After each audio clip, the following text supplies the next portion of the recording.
like if we like it, then we can just keep it. Hello, editor. You can keep this part in if you want. You can also not keep this part in. Be It kind of might, awkward if you did keep it in. yeah, might leave for some good like bloopers at the ending or something. I don't know how the YouTube people are gonna like edit this. Like if I do like a or something, like are they gonna like put like little like explosion? Like that'd be cool, Ryan or Caroline or something. Like if I'm just like wow, I could like you put like explosions where my hands are going. That'd be kind of sick. But anyway, And a star wipe. a star Right light, after. yeah. Or like the like whoa. See, Okay. normally I cut out the Um, beginning parts. This is all staying in for them to laugh at. That's gonna be great. yeah, the entire beginning part where we're just going around. Okay. Okay. I think I'm just stalling because I forgot that I had to do the intro. But anyway, I'm just gonna pretend like this is the official recording. Okay. All right. So hello everyone. This is the recording of the Staying Active at SCU informational session. We're going to be talking a little bit about different ways that you could stay active at Santa Clara University and get your fitness on. You can stay physically well. So without further ado, let's get started.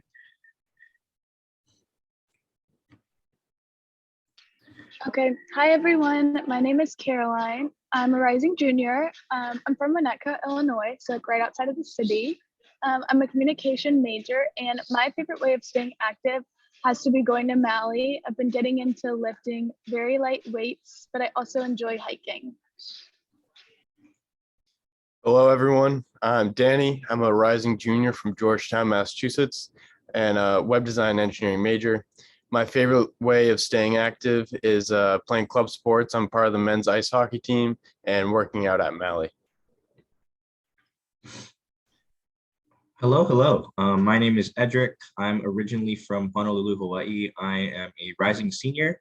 I major in mathematics, and my favorite way of staying active is lifting weights, particularly at Malley. So we all go to Malley.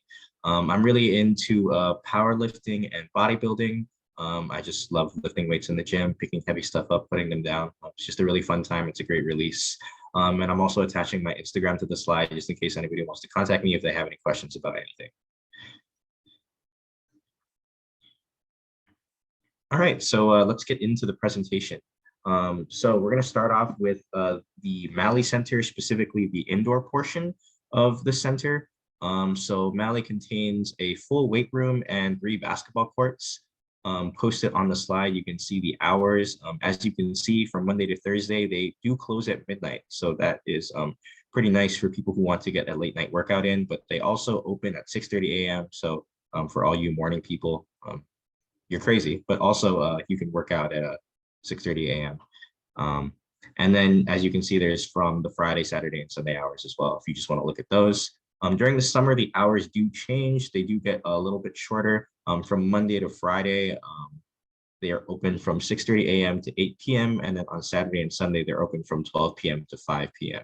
So just another thing about working out during the summer, if you're enrolled in summer classes, then you still are able to maintain a free membership, which is the same as if you were enrolled in classes during the regular year. But if you're here over the summer for another reason, besides summer school, then you will have to purchase a membership if you can't get that reimbursed for you. Also, listen up to this next part because it's important. So the busiest times at Malley are from 4:30 to 7:30. That's when everybody's packing the gym. Everybody's, crowding on the bench. Y'all know Monday is International Chess Day. So if you want to go to Malley and you're trying not to go during a busy time, do not go during those times. So this is some insider information. But if you're ever in doubt, make sure to, we're putting a link in the on the slide. It contains the official times and dates where Malley is open. So you can always check that calendar if you're ever in doubt. Also, you can work at Malley if you'd like to. It seems like a pretty chill job. You can, I think you'd be in charge of just making sure that people don't die in the weight room. And it seems pretty fun. So if you want to do that, then there's an opportunity there as well.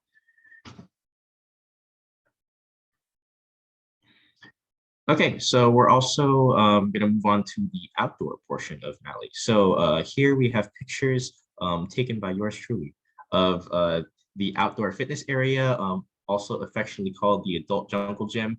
There's a bunch of cool little calisthenic type apparatuses that you could use to work out, stay active, and it is open all the time. So if it's 3 a.m. and you're in your feelings and you just want to get a workout in, then you can always go and do that. Okay, next slide. And then next, for the outdoor portion of the Malley Center, we also have the outdoor basketball courts. I know my friends and I have played there a couple of times. It's pretty nice.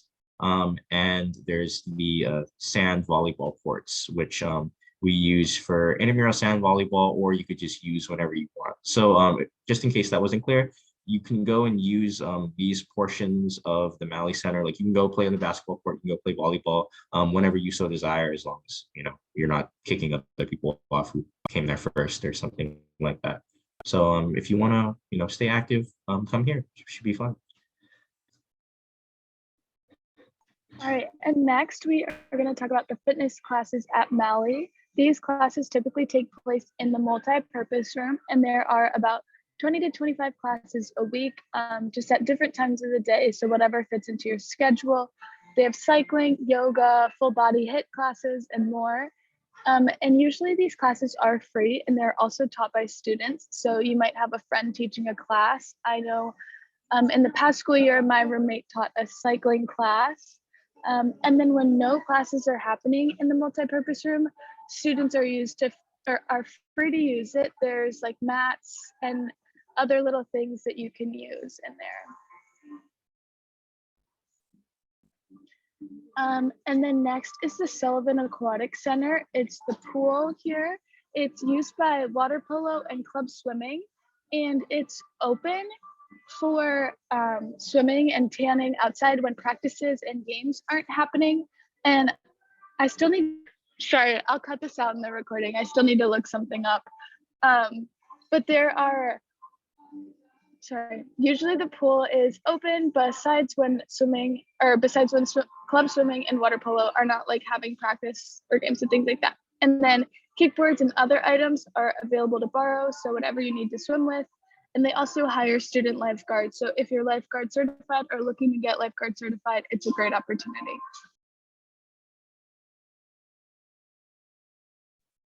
All right, now we'll be moving on to talking about the tennis center. I'm not going to try to pronounce that name because I don't know how to. Also, full disclosure, I'm not on club tennis or on the official tennis team, but I can talk about the tennis courts a little bit. So there are 9 tennis courts available for all the students to use, of course, when the official tennis team or club tennis is not practicing or playing matches. Something that we're going to be implementing this upcoming year is you're going to have to fill out an access request form to use the courts. So just make sure that you do that if you ever want to go play tennis. You can rent out equipment. We'll be talking about that in a little bit. You can rent out rackets, tennis balls if you don't have your own, and you can use that to play on the tennis courts. But yeah, that's pretty much it. Next, I'll be talking about Bellamy Field. This is right next to El Camino between Casa de Italiana and all the other athletic and recreational facilities. It's 4.7 acres. It has 4 entire soccer fields on it. So massive, massive field with so much room to use. It's used by all the club sports that are field-based. It's used by intramurals. It's used by people just trying to do some sprints or wanting to play some soccer on their own. I know that I've played intramural softball on it. Very fun. As it says, students can use the field when it's not occupied by games or practices. And there's also a 0.43 mile running track around the field. It's dirt. It's very nice, very secluded. Not many people know about it, so it's a great place to run.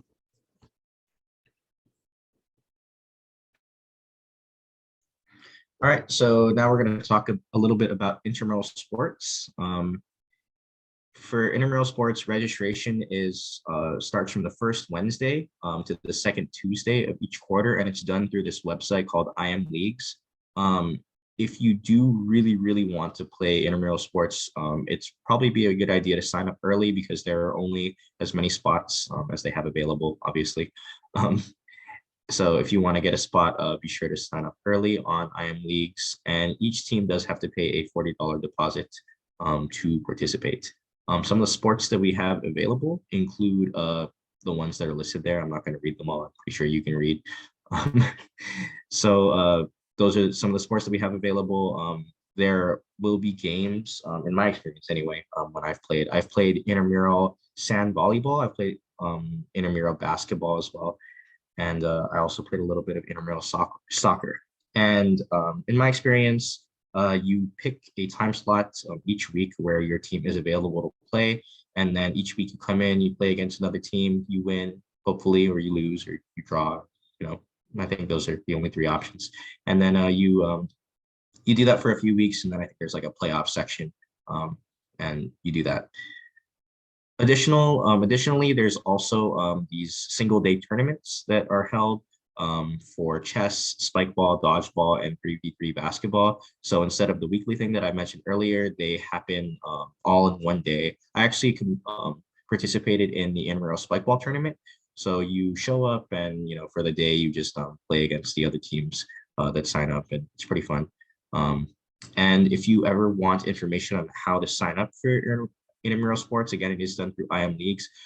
But usually when you're walking around campus or when you're walking around Malley, when you go to Malley after you watch this presentation, you'll probably see a bunch of like flyers and posters with links on how you can sign up. So it shouldn't be too hard to get information about that. Next up is club sports, something I'm involved with a lot. As you can see, the club men's ice hockey team, which I am a part of. We have 17 total club sports that are sponsored by the school. Men's, it's ice hockey, rugby, volleyball, lacrosse, and ultimate frisbee. For women's, the same list, except it's field hockey instead of ice hockey. And open, which is really co-ed, they don't turn anyone away. We have swim club, boxing, equestrian, cycling, triathlon, Shotokan karate, and sailing. There are, as I just read out, 17 total club sports. Games will take place in either Malley on Bellamy Field. Swim will use the Sullivan Aquatic Center, or there are places around Bay Area that we will go to. Ice hockey has to travel to rinks. I know equestrian has to travel to where the horses are. Competitiveness for every roster varies from team to team because they're sports that will get perfect amount or need more students to sign up, but there are some that will get an influx and have double the numbers that they need. So it really depends on what sport you're choosing. All right, and now I'm going to be talking about a few of the fitness related clubs at Santa Clara. These are not all of them, these are only 9 of them. These clubs provide a great way to meet people, create community at SCU while staying active. Some of the clubs are free, but some of them come with a small membership fee. It's never too much money. And the degree of seriousness and time commitment that each club takes up differs. And then information on how to get involved for these clubs can be found on the SU RSO list. But just to talk about a few of these clubs, Charge is an all-girls fitness club, and then Hypnotic, Daybreak, Dynamic, Salsa Clara, and the Santa Clara Dance Coalition are all dance-centered clubs, but they focus on different kinds of dance. Into the Wild does hiking trips and trips out into the wilderness, which is fun if you're into that. And then the Distance Running Club is running, obviously. And then Mindfulness kind of focuses on more at peace centered ways of staying active, I think. So yoga, meditation, and things like that. Next up is enjoying some of the nature in the Bay Area, going on some hikes. There's a lot of really great trails that I've been on with my friends, and it's great to be able to get out of the kind of valley, get into some more of the nature, get some fresh air. Some of these can be a little far away from campus, but we have one club, Into the Wild, that sponsors events that they transport students to different nature spots. They'll go camping, they'll go hiking, they'll go to a beach at some point.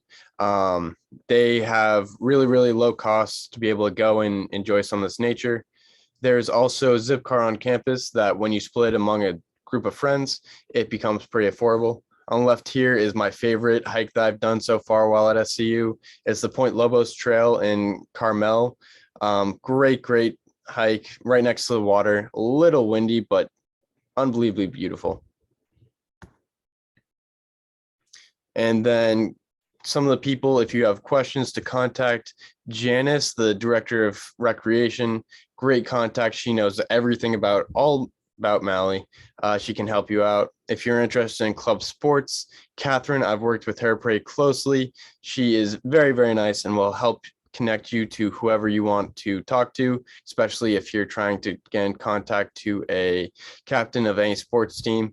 And if you're interested in intramurals, Austin is the intramural sports director, and he can help you figure out how to sign up in the fall. Lastly, we want to make sure that you're following all of our socials. We have SCOL Diaries and SCU Orientation on Instagram. We have a TikTok, SCU Orientation. We have a YouTube, which you are on currently if you're watching this video. And we want to make sure that you're in the Discord as well, because it's a great place to meet some first years, ask questions, and just get a good vibe for SCU overall. We want to thank you for watching this, and we hope that this helped. Bye. Bye-bye.